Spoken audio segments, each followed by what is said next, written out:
Alright, let's talk about Canada, our friendly neighbor to the north, land of maple syrup, hockey, and apologetic moose. But what if I told you that beneath this charming facade lies a nation grappling with its identity? A nation so economically intertwined with the United States that some whisper about it becoming the 51st state? Now, before you grab your pitchforks and accuse me of spreading outrageous American propaganda, let me be clear. This isn't about actual annexation. It's about understanding the power dynamics at play and how they shape Canada's reality. The 51st state idea is a provocative one, sure, but it serves as a useful lens through which to examine Canada's perceived lack of power on the world stage. Is Canada truly master of its own destiny, or is it perpetually playing second fiddle to its southern neighbor? To answer that, we need to delve into the economic realities that underpin this debate. Let's start with the elephant in the room, Canada's economy. Yes, it's strong, stable, and boasts a high standard of living. But scratch beneath the surface, and you'll find a system grappling with some uncomfortable truths.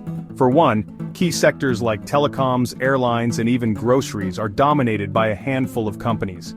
These monopolies and oligopolies stifle competition, leading to higher prices for consumers and fewer opportunities for innovative startups.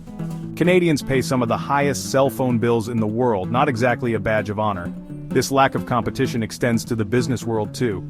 Canada lags behind the United States in business investment and research and development. This reluctance to take risks and invest in the future has long-term consequences for economic growth and innovation. The result? A brain drain as talented Canadians, particularly in tech and entrepreneurship, increasingly look south for better opportunities and higher salaries. And then there's the housing crisis. We've all heard stories of sky-high housing prices in Vancouver and Toronto, but this issue extends far beyond major cities. Owning a home, once a cornerstone of the Canadian dream, feels increasingly unattainable for many, particularly young people. Add in a heavy reliance on natural resources, leaving Canada vulnerable to global commodity price fluctuations, and you have a recipe for economic anxiety. Even Canada's trade relationship with the United States, while mutually beneficial, highlights its vulnerabilities. The United States remains Canada's largest trading partner by far. This dependence became glaringly apparent during recent trade disputes where Canada's ability to retaliate against United States tariffs was limited. While Canada boasts a strong social safety net and strives for income equality, disparities persist. The gap between the rich and the poor, while narrower than in the United States, is widening. So, is Canada destined to become the 51st state? Of course not. That's a ridiculous notion.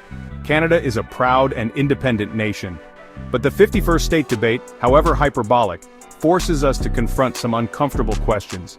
Can Canada diversify its economy and foster homegrown innovation? Can it address its housing crisis and ensure that the Canadian dream remains within reach for all? Can it navigate its relationship with the United States while asserting its own interests on the world stage? These are not easy questions, but they are questions that Canada must grapple with if it wants to chart a truly independent and prosperous course for the future. And hey, maybe along the way, they can figure out a way to lower those damn cell phone bills. Just a thought.